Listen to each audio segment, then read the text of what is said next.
Class 11 में हम लोग व्याकरण में अलंकार पहले पढ़ते हैं। अलंकार का अर्थ होता है आभूषण। और जैसा कि आप क्लास 9th या 10th में पढ़े होंगे, इसकी परिभाषा है, शार्ट में है, अलंकरोति इति अलंकारः।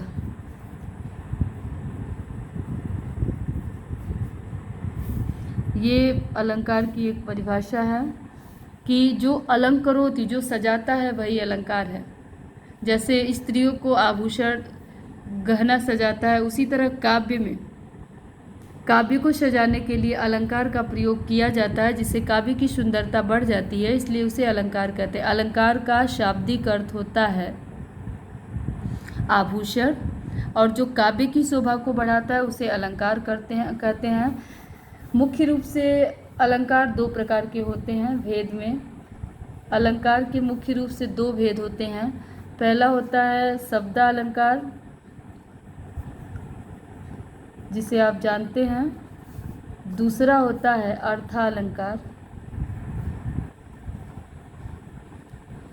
शब्दालंकार के मुख्य रूप से तीन ही पार्ट होते हैं: अनुप्रास, यमक और श्लेष। शब्दालंकार के तीन भेद होते हैं। अर्थ के भेद हम बाद में पढ़ते हैं। अनुप्रास, जिसे आप जानते हैं, अनुप्रास में दो शब्द दिया है, अनु और प्रास, तो यहाँ लिखते हैं हम अनुप्रास। ये दो शब्दों से मिलके बना है, अनु और प्रास। अनु का अर्थ होता है बार बार, और प्रास मतलब होता है आना। और अनुप्रास में आती है, बार बार आता है अक्षर। तो इसकी परिभाषा होगी अनुप्रास का कि जहाँ पर एक ही अक्षर की आवृत्ति बार बार हो, मतलब एक ही अक्षर बार बार आए जिससे कविता पढ़ने में अच्छी लगे, उसे अनुप्रास अलंकार कहते हैं। जैसे कि आप पढ़े हैं, आपका पढ़ा हुआ उदाहरण दे रहे हैं। जैसे कालिंदी कूल कदम्ब की डारन,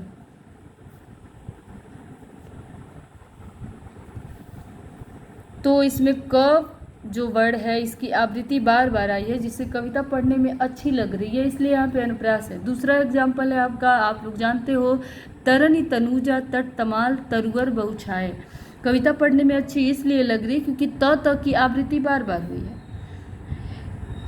और जहाँ पर एक ही अक्षर की, यही ध्यान रखना, अनुप्रास में अक्षर का प्रयोग होता है। जहाँ पर एक ही अक्षर बार बार है जिससे कविता पढ़ने में अच्छी लगे, उसे अनुप्रास अलंकार कहते हैं। दूसरा आपका है, ये पहला है, दूसरा है यमक।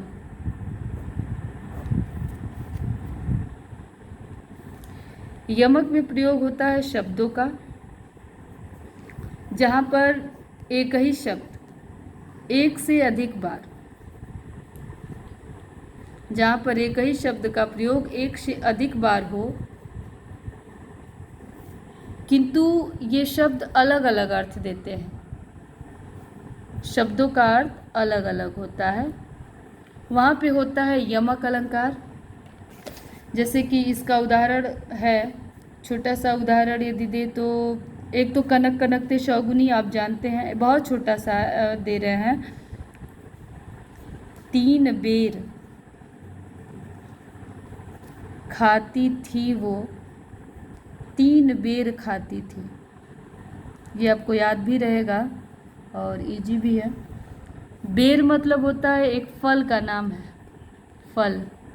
और दूसरा बेर मतलब होता है बार, मतलब इसमें किसी के खाने के बारे में वर्णन किया गया है कि वो 3 बेर का 3 फल खाती है और 3 बार ही खाती है, मतलब शब्द एक ही है, एक से अधिक बार प्रयोग हुआ, लेकिन दोनों का अर्थ अलग है। या तो कह सकते हैं, दूसरा उदाहरण है, काली घटा का घमंड घटा।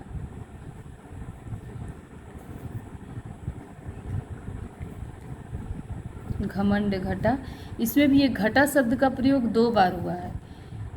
एक घटा मतलब होता है बादल जो छाया हुआ होता है, दूसरा होता है कम होना, इसलिए यहाँ पर यमक अलंकार है।